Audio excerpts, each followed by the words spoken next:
Hello everyone. हाँ जी बेटा, कैसे हो सारे? चलो, जैसे कि आपको पता है हमारा जो चैप्टर नंबर 1 चल रहा है, ठीक है, अकॉर्डिंग टू एनसीईआरटी हम अपना सिलेबस कवर कर रहे हैं। किसका? मैथ्स का। ठीक है, मैथ्स का चैप्टर नंबर 1 चल रहा है। ठीक है, अब चैप्टर नंबर 1 के कॉरस्पॉन्डिंग हमारी 2 क्लासेस ऑलरेडी हो चुकी हैं, जिसके अंदर हमने क्या किया था, एलसीएम कैसे फाइंड आउट करते हैं, एचसीएफ कैसे फाइंड आउट करते हैं, उसकी प्राइम फैक्टराइजेशंस जो होती है नंबर्स की, कि हमने उनको कैसे करना है। ठीक है, ये सारी चीज़ें हमने ऑलरेडी कर ली पहले 2 लेक्चर्स के अंदर। ठीक है, अब हम क्या करेंगे, हम हमारा न्यू टॉपिक जो है क्या, कि हमें क्या करना है बेटा, प्रूफ करना होता है। ठीक है, क्या कि √2 इरेशनल है, √3 इरेशनल है, √5 इरेशनल है। ठीक है, इनका प्रूफ करने से पहले, ठीक है, इनका प्रूफ करने से पहले हम 1-2 क्वेश्चंस रिवाइज करते हैं, कौन से जो हमारे लास्ट 2 लेक्चर्स के अंदर हो चुके हैं। ठीक है, चलो ध्यान से। अब हमने क्या किया था बेटा, लास्ट क्लास के अंदर हमने ये चीज़ें करी थी कि हम प्राइम फैक्टराइजेशन फाइंड आउट करते थे। ठीक है, प्राइम फैक्टराइजेशन किसकी, हमने प्राइम फैक्टराइजेशन करी थी। मान लो कि हमारे पास नंबर है ये, ठीक है, इसकी प्राइम फैक्टराइजेशन करनी है, तो आप लोग कैसे करते थे, ऐसे करते हैं 1 1 5 6, 2 5 जा 2 7 जा 14 होता है, 2 8 जा 16 होता है। फिर 2 पे जाएंगे, 2 2 जा 4 होता है, 2 8 जा 16 होता है, 2 9 जा, अब हमें पता है ये 17 की टेबल पे जाता है। क्यों? क्योंकि 17 का स्क्वायर होता है ना, ये इसकी प्राइम फैक्टराइजेशन है। और इसको हम राइट कैसे करते हैं बेटा, ऐसे राइट करते हैं 2 की पावर 2 17 की पावर 2। क्लियर है? ठीक है, समझ में आ रही है? हमने ये चीज़ें लास्ट क्लास के अंदर हमने कर ली थी। और इसको मान लो कि फॉर एग्जांपल मैं ऐसे आपको ये चीज़ दे दूं कि अगर मैं इसको इस फॉर्म में लिख दूं और मैं बोलूं कि मुझे पी और क्यू चाहिए, है ना, तो पी और क्यू कैसे आता था, पी की वैल्यू क्या हो जाती थी, 2 हो जाती थी, और क्यू की वैल्यू क्या हो जाती थी, 2 हो जाती थी, अकॉर्डिंग टू दिस, है ना। ठीक है, इसके साथ साथ एक कॉन्सेप्ट और भी किया था, जिसमें ये ट्री डायग्राम से कैसे आता था, है ना। बेटा 1-2 क्वेश्चंस रिवाइज करा रही हूँ सबसे पहले, कि आपको पता हो कि हमने किया क्या। अब अगर 1 1 5 6 है, इसको हमने करना है किससे, ट्री डायग्राम से। चलो इसके फैक्टर्स करते हैं। 2, एक बॉक्स ये बन जाता है यहाँ पे, अगर 2 का 2 5 जा 2 7 जा 2 8 जा, फिर इसको फिर से 2 पे लेके जाएंगे। ठीक है, तो 2 पे जाएंगे तो 2 2 जा 2 8 जा 2 9 जा। अब बेटा इसके 2 फैक्टर्स हैं, मान लो कि मैं यहाँ आपको क्वेश्चन मार्क दे दूँ और मैं बोलूँ कि मुझे इसकी वैल्यू चाहिए, तो हमें यहाँ से ये पता है ना इनडायरेक्ट वे में कि 289 के 2 फैक्टर होते हैं 17 और 17, तो यहाँ से आपको पता है कि ये वैल्यू क्या आ जाएगी, 17 आ जाएगी। कई बार क्या होता है, एक नंबर का एमसीक्यूज बन जाते हैं जिसके अंदर क्या होता है कि ये वैल्यूज पूछ लेता है, वो यहाँ पे आपको वेरिएबल दे सकता था, वो यहाँ पे आपको वेरिएबल दे सकता था कि मुझे इसकी वैल्यूज़ बताओ, तो आपको पता होना चाहिए इसके अंदर सिर्फ फैक्टर्स ही हो रहे हैं, इसके अलावा और कुछ नहीं हो रहा है।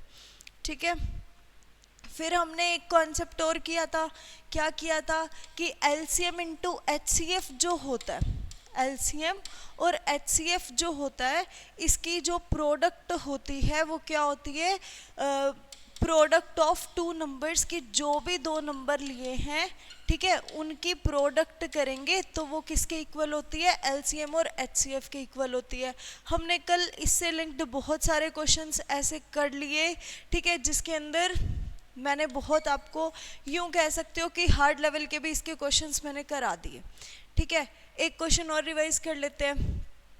अब 26 और 19 है, ठीक है, ये 2 नंबर हैं, मुझे क्या चाहिए, इनका एलसीएम चाहिए।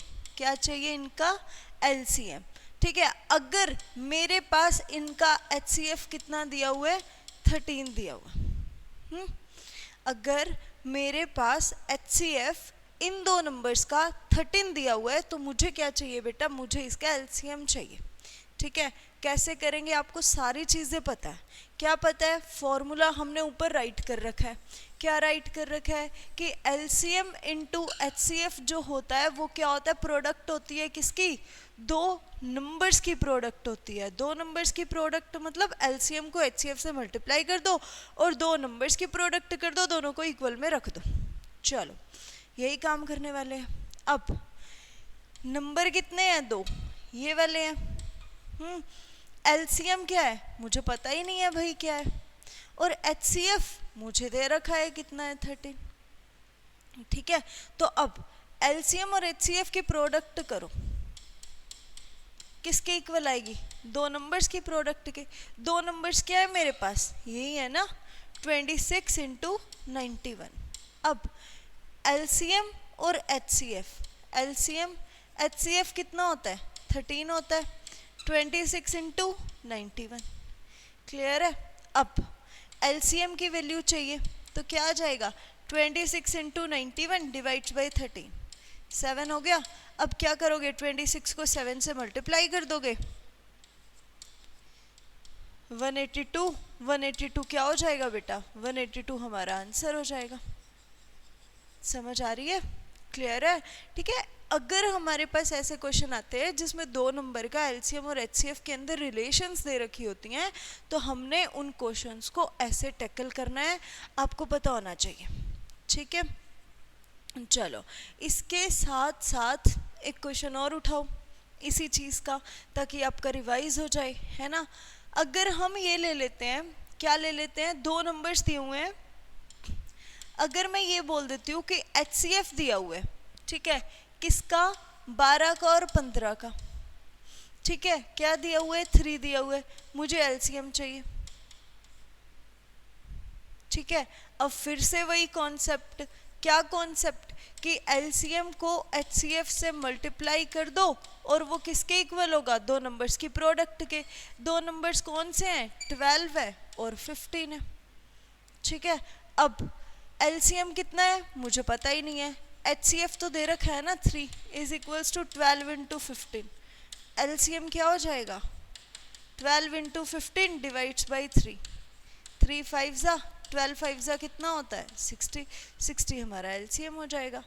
ठीक है, हम डायरेक्ट भी कर सकते हैं लेकिन हम कॉन्सेप्ट का यूज़ करके भी कर सकते हैं। ठीक है, अब हमारा जो न्यू टॉपिक है, मतलब जिसको आप ये बोलते हो कि एक्सरसाइज 1.2 अकॉर्डिंग टू NCERT। बेटा उसके अंदर क्या है, उसके अंदर ये है कि हमें प्रूव करना है कि √2, √3, √5 क्या होते हैं, इर्रेशनल होते हैं। ठीक है, अब हमें तो इर्रेशनल बताने हैं भाई, प्रूफ भी करना है। चलो सबसे पहले तो आपको पता होना चाहिए कि रेशनल और इर्रेशनल होते क्या है, रेशनल और इर्रेशनल होते क्या है। अब रेशनल नंबर, ठीक है, रेशनल नंबर क्या होते हैं सबको पता होगा। ठीक है, रेशनल नंबर क्या होते हैं, वो नंबर्स जिनको हम P/Q की फॉर्म में राइट कर सकते हैं। ठीक है, P/Q। फॉर एग्जाम्पल ऐसे आप लोग इसकी जगह A और B भी ले सकते हो। ठीक है, और यहाँ पे जो Q होता है ना बेटा, Q क्या होता है, कभी भी ज़ीरो नहीं होता है, कभी भी ज़ीरो नहीं होता है। ठीक है, अगर ये ज़ीरो हो गया, फॉर एग्जाम्पल 1/0, तो ये आपको पता होना चाहिए ये चीज़ नॉट डिफाइन होती है। ठीक है, इसको हम डिफाइन नहीं कर सकते हैं, 1/0 इज़ नॉट डिफाइन। ठीक है, तो रेशनल नंबर हमारे पास ये होता है, जैसे कि मैंने लिखा 3/5, 4/7, ये सारे के सारे रेशनल नंबर है। ठीक है, लेकिन इर्रेशनल नंबर की बात करें तो इर्रेशनल नंबर कौन से होते हैं बेटा, जैसे कि रूट के अंदर प्राइम नंबर आ जाता है ना। फॉर एग्जाम्पल √2 हो गया, √3 हो गया, √5 हो गया, ये क्या है, सारे के सारे ये इर्रेशनल है। क्या है ये, इर्रेशनल। लेकिन अगर मैं ये लिखूं कि 3 + √2, अगर मैं ये राइट करूं 5 माइनस 3 रूट 3, बेटा रेशनल ये क्या है, रेशनल ये क्या है, इरेशनल, आंसर क्या आने वाला है, इरेशनल ही आने वाला है।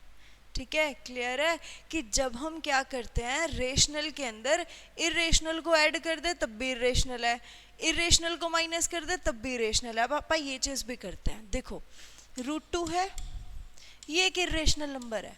अगर मैं इसके अंदर कोई भी rational, rational in the sense क्या हुआ होता है, मैंने शायद पीछे आर कर दिया ना, नहीं कुछ भी नहीं किया।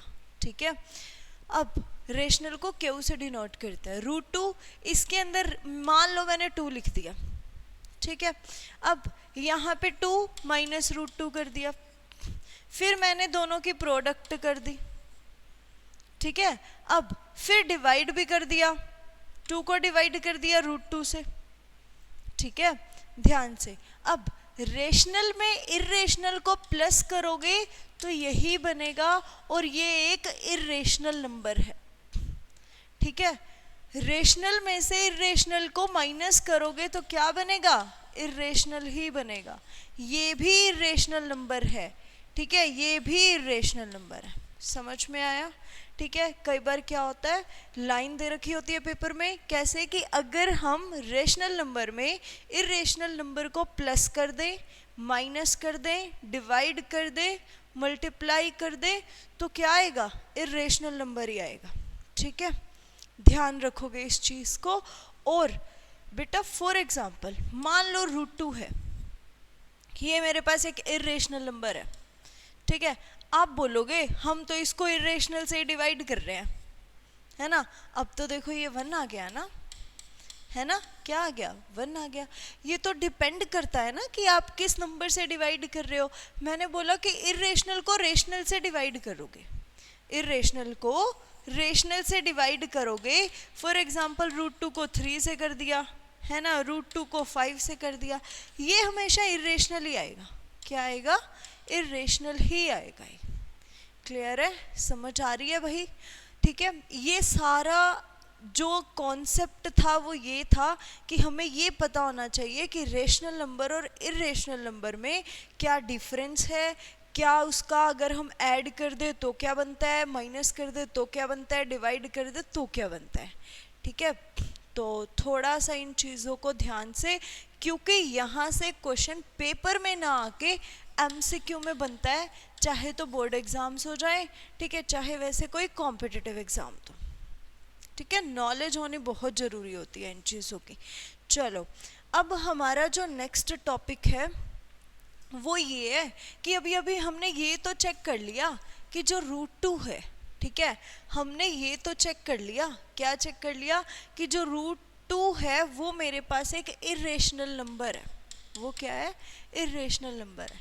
ठीक है, अब आपके पेपर के अकॉर्डिंग टू एनसीईआरटी आपके पेपर में 3 नंबर का क्वेश्चन हर बार आया हुआ है, हर बार आया हुआ है।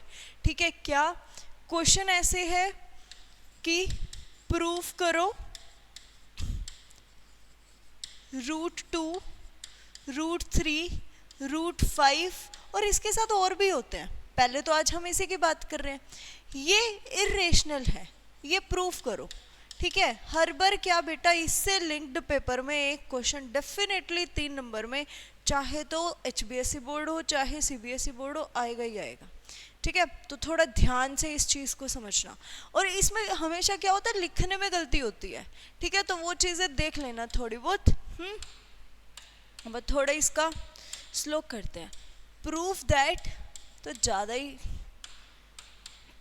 प्रूफ दैट क्या कि जो √2 है वो क्या है कि इरेशनल है, हमें ये प्रूफ करना है। ठीक है, प्रूफ दैट √2 इज इरेशनल। ठीक है, तो अब इसका सॉल्यूशन करेंगे तो इसका सॉल्यूशन क्या कहता है कि लेट कर लो कि जो √2 है, let √2 is a rational number. Let कर लिया कि जो √2 है वो एक रेशनल नंबर है। अगर रेशनल नंबर है, ठीक है, if let √2 is a rational number, so √2 is equals to p by q कह दो इसको।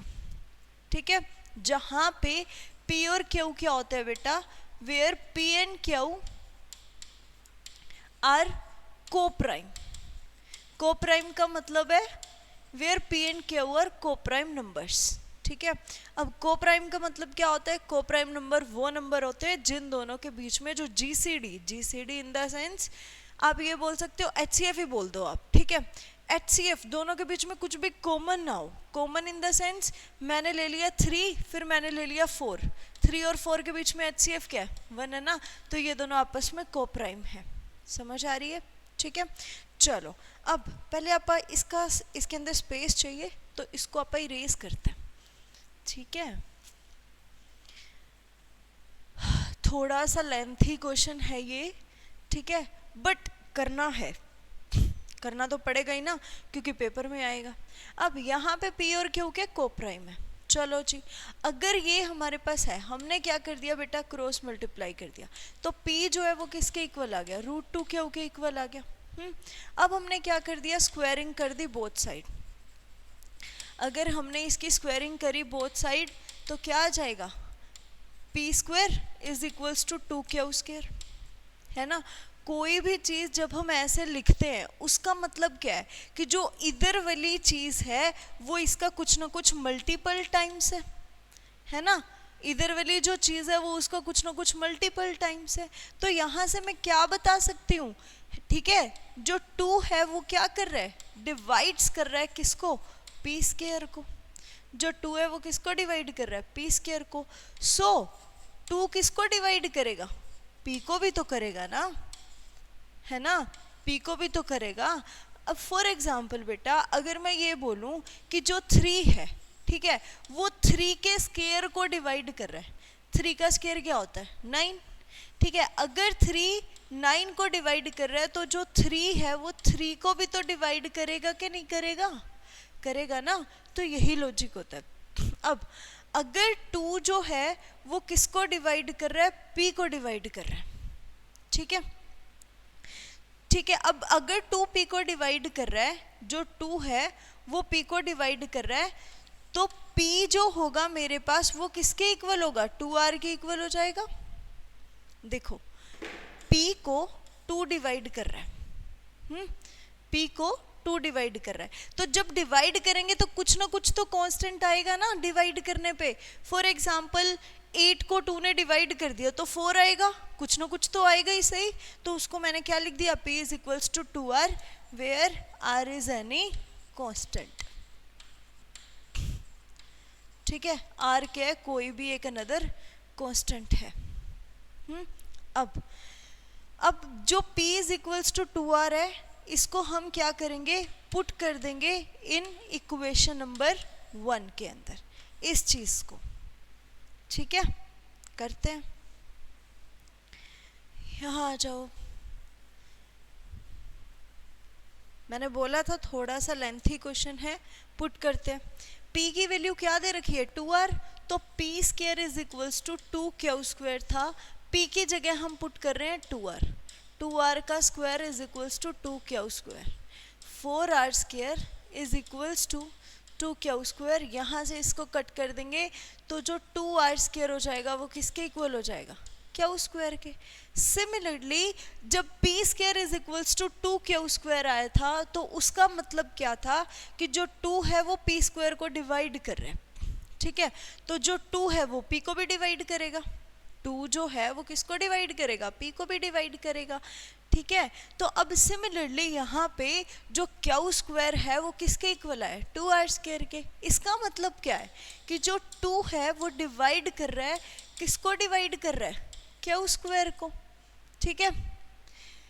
सो जो 2 है ऑल्सो डिवाइड करेगा q को, ऑल्सो डिवाइड्स q। अब ये हमारे पास इस चीज को मानोगे p जो 2 है वो डिवाइड कर रहा था p को, इस चीज को सेकंड मान लो, इस चीज को थर्ड मान लो। फ्रॉम 2 and 3 क्या बोलोगे? फ्रॉम 2 and 3 क्या बोलोगे? कि जो 2 है वो डिवाइड कर रहा है किसको? 2 divides both p and q, ठीक है। जो 2 है वो डिवाइड कर रहा है किसको? बोथ p and q को। सो 2 is common between P and Q, लेकिन यहां पे क्या माना था कि पी एंड क्यू क्या है, को प्राइम है, तो ये तो कॉन्ट्राडिक्शन है ना। ठीक है, हमने क्या सपोज किया था बेटा, हमने ये सपोज किया था कि जो P और Q है वो दोनों को प्राइम है, को प्राइम है तो उनका जो बीच में कॉमन है कुछ भी नहीं है, लेकिन यहाँ पे P और Q के बीच में तो जो 2 है वो कॉमन आ गया। सो ये क्या है, दिस इज कॉन्ट्राडिक्शन, इसका सिंबल होता है ये कॉन्ट्राडिक्शन का। ठीक है, किसकी कॉन्ट्राडिक्शन है, this is contradiction to our supposition, जो हमने ये माना था कि जो √2 है वो क्या है, √2 जो है वो क्या है, रेशनल नंबर है। इसका मतलब जो हमारी मानी हुई चीज़ थी हमने उसी को गलत प्रूव कर दिया, इसका मतलब जो हमने माना था वो गलत था, और हेंस हमारा जो √2 है बेटा वो क्या है, हेंस √2 इज इरेशनल। ठीक है, पेपर में आ जाएगा, आपने बिल्कुल पॉइंट टू पॉइंट इस क्वेश्चन को ऐसे ही करना है। ठीक है, तभी आपको पूरे नंबर मिलेंगे। अगर आपने इसके रीजंस छोड़ दिए, इन द सेंस कि यहाँ पे आपने ये डिफाइन नहीं किया, दूसरी बात आपने इसकी लास्ट वाली लाइंस छोड़ दी, लास्ट वाली लाइंस छोड़ने का मतलब कि आपने ये छोड़ दिया कि ये कॉन्ट्राडिक्शन वाली लाइंस ही नहीं लिखी। ये सोचो कि अगर 3 नंबर का क्वेश्चन है ना तो उसके अंदर आपको 2 या 1.5 ही देगा एग्जामिनर। ठीक है, तो इसके अंदर ये देखो क्वेश्चन ये सारे कर लेते हैं, लेकिन इस क्वेश्चन की अटेम्प्टेशन मैटर करती है। ठीक है, कि हमें इसको अटेम्प्ट बहुत अच्छे से करना है पेपर में। ठीक है, समझ आ गया। अब ये था एक फर्स्ट पार्ट इसका कि जो √2 होता है वो क्या होता है, इरेशनल होता है। ठीक है, मैंने आपको बोला था √2 भी करना है, √3 भी करना है, √5 भी करना है, इन तीनों में से एक क्वेश्चन पेपर में डेफिनेटली आएगा, तो तीनों करा देती हूँ मैं। ठीक है, अब नेक्स्ट क्या है, हम प्रूफ करते हैं √3 को। ठीक है, बिल्कुल सेम स्टेप्स पे जाना है, बिल्कुल सेम। Proof √3 is irrational. इसमें समझाने वाला तो यही था कि इसको लिखना कैसे है बस, बाकी ये सारे के सारे स्टेप्स इसके अंदर सेम होने वाले हैं। Prove √3 is irrational number. ठीक है, हम क्या कर लेते हैं, लेट करते हैं सेम, बिल्कुल सेम जाना है बेटा, बिल्कुल same, point two point same जाएंगे। बस 2 और 3 में डिफरेंस क्या होगा, जब 2 का स्क्वायर होगा तो वहाँ पे 4 था, तो 3 का स्क्वायर होएगा तो यहाँ पे 9 हो जाएगा, बस इतनी सी चीज़ है। ठीक है, बट कोई बात नहीं, हम करेंगे, सारे के सारे करेंगे। ठीक है, अब ये क्या है, सोल्यूशन क्या कहता है, लेट कर लिया कि √3 इज अ रेशनल नंबर। अगर √3 रेशनल है, ठीक है, √3 is a rational number, so √3 is equals to P by Q, where P and Q are co-prime to co-prime number या फिर co-prime to each other, ऐसे भी बोल सकते हैं। ठीक है, अगर P और Q दोनों co-prime है मतलब कुछ भी कॉमन उसके अंदर नहीं है। अब क्रॉस मल्टीप्लाई कर दें, आप ये लाइन लिख भी सकते हो, लास्ट क्वेश्चन में मैंने सिंपल किया था, है ना, क्रॉस मल्टीप्लाई हम इस स्टेप के अंदर क्रॉस मल्टीप्लाई भी कर सकते हैं। तो √3 is equals to P by Q, cross multiply करेंगे तो P is equals to √3 Q आ जाएगा। फिर यहाँ पे ये लिख सकते हो स्क्वायरिंग बोथ साइड। ठीक है, अब बोथ साइड स्क्वायरिंग करेंगे तो क्या आ जाएगा, P square is equals to 3Q square. यहाँ तक क्लियर है। ठीक है, यहाँ तक कोई डाउट नहीं होना चाहिए। P स्क्वायर किसके इक्वल आ गया, 3Q स्क्वायर के इक्वल आ गया। अब यहाँ से क्या बोलेंगे कि अब ये जो P स्क्वायर है वो किसका मल्टीपल है, 3 का मल्टीपल है। सो 3 डिवाइड्स, 3 जो है वो क्या कर रहा है, डिवाइड्स कर रहा है किसको, P स्क्वायर को। ठीक है, दिस एम्प्लाइज 3 ऑल्सो डिवाइड करेगा किसको, 3 ऑल्सो डिवाइड्स P।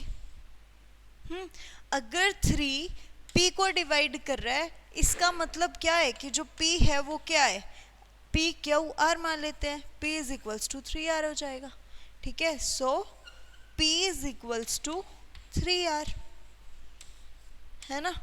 और यहाँ पे इस चीज को फर्स्ट इक्वेशन मान लोगे और यहाँ पे क्या लिखोगे, where R is any constant. हर चीज को एक्सप्लेन करना है इस क्वेश्चन के अंदर, हर चीज को। अब R एक कांस्टेंट है, चलो अब P is equals to 3R है, यहाँ पे क्या लिखेंगे बेटा, put the value of P is equals to 3R in equation number 1। रख दें, P की वैल्यू क्या है 3R, 3R का square is equals to 3Q square, ठीक है। अब इसके अंदर अब इसकी स्क्वायरिंग कर दो, 3 का स्क्वायर क्या होता है 9R square is equals to 3Q square. इसको फिर से कट कर देते हैं, Q square is equals to 3R square, ये चीज़ आ गई। ये हमारी क्या बन गई, सेकेंड इक्वेशन बन गई, है ना। अब इसके अंदर क्या कहता है, जैसे सेम इसके अंदर P square is equal to 3Q square आया था, सेम वैसे ही Q square is equal to 3R square आ गया। इसका क्या मतलब हुआ, इसका ये मतलब हुआ कि जो Q स्क्वायर है वो किससे डिविजिबल है, 3 से डिविजिबल है। या फिर तुम ये भी लाइन लिख सकते हो कि 3 जो है वो डिवाइड कर रहा है किसको, Q स्क्वायर को कर रहा है, बिल्कुल सिंपल, ठीक है। तो यहाँ पे क्या राइट करोगे, 3 डिवाइड्स Q स्क्वायर, ठीक है। तो फिर क्या लिखोगे, सो 3 also divides Q, also divides Q, ठीक है। अब फ्रॉम, अब देखो यहाँ से इस चीज को इस इक्वेशन से, ठीक है, और इस इक्वेशन से, इन दोनों से क्या मिल रहा है कि जो यहाँ पे आप बोल रहे थे कि जो 3 है वो P स्क्वायर को डिवाइड कर रहा है और P को भी डिवाइड कर रहा है, और इस इक्वेशन में भी क्या बोल रहे हो कि जो 3 है वो Q को भी डिवाइड कर रहा है। एक ऐसा फैक्टर जो दो नंबर्स को डिवाइड कर रहा होता है, इसका मतलब क्या है कि जो दोनों नंबर है वो उसके मल्टीपल टाइम्स है, ठीक है। तो लेकिन अभी अभी आपने ऊपर क्या माना था कि P और Q तो दोनों ऐसे नंबर हैं कि उनके बीच में कुछ भी कॉमन नहीं है, उनके बीच में कुछ भी कॉमन नहीं है। लेकिन यहाँ पे तो कॉमन दिख रहा है, क्या कॉमन दिख रहा है, जो 3 है वो यहाँ पे Q को भी डिवाइड कर रहा है और 3 जो है वो P को भी डिवाइड कर रहा है। इसका मतलब क्या है, this implies 3 is common between both P and Q, ठीक है। लेकिन हमने तो माना था कि जो P और Q हैं ये दोनों मानने वाली स्टेटमेंट्स हैं, यहाँ से लेके यहाँ तक हमने तो माना था कि कुछ भी कॉमन नहीं है, ठीक है। सो दिस इज कॉन्ट्राडिक्शन, ठीक है। या तो सिंबल लगा देना या फिर ये वर्ड लिख देना। So this is contradiction to our supposition that, कौन सी सपोजिशन थी कि √3 इज रेशनल नंबर, इसके अपोजिट, ठीक है। अब this is contradiction to our supposition that √3 is a rational number, ठीक है। फिर अब क्या बोलेंगे, हेंस √3 इज इर्रेशनल नंबर। जो √3 है वो क्या है बेटा, इर्रेशनल नंबर है, रेशनल नंबर नहीं है, ठीक है। अब ये पूरा का पूरा प्रूफ किसका हो गया, √3 का हो गया, ठीक है। अब जो भी बच्चे क्लास देख रहे हो, √2 और √3 को, इन क्वेश्चंस को बहुत अच्छे से नोट कर लेना। नोट करने का मतलब इनको अपनी अपनी कॉपीज में लिखना और ये चेक करना कि ये लाइन कैसे लिखी है, ये कहाँ से आई है, और पेपर के अंदर क्या होगा, ये पूरी की पूरी जो लाइंस हैं और जो रीजंस हैं आपको एज इट इज़ पेपर में लिख के आने हैं, ठीक है। अगर लाइंस इधर उधर करोगे बेटा, मैंने पहले भी बोला कि नंबर कटेंगे फिर, ठीक है, क्योंकि जो हमारा पेपर होता है ना जो तुम सिलेबस वाला जो पेपर होता है उसमें क्या होता है, पॉइंट्स के नंबर होते हैं, आधा किया है 1 नंबर मिल जाता है, ठीक है। और आपने कोई फॉर्मूला लिखा है तो एक आधा नंबर उसका हो जाता है, ठीक है। ऐसे चलो अब क्या करते हैं, ये आप दोनों क्वेश्चंस कर लेना। नेक्स्ट क्लास के अंदर हम क्या करेंगे, √5 रह गया, √5 को इरेशनल प्रूफ करना, ठीक है। और 3 + 2 √2, मतलब इन द सेंस कि a + b √2 वाले क्वेश्चंस, ऐसे वाले क्वेश्चंस कैसे प्रूव होते हैं वो चीज़ें हम सीखेंगे, ठीक है, नेक्स्ट क्लास में। तो ये चीज़ें अच्छे से कर लेना, ओके, पढ़ लेना बेटा, गुड बाय, कर लेना इनको।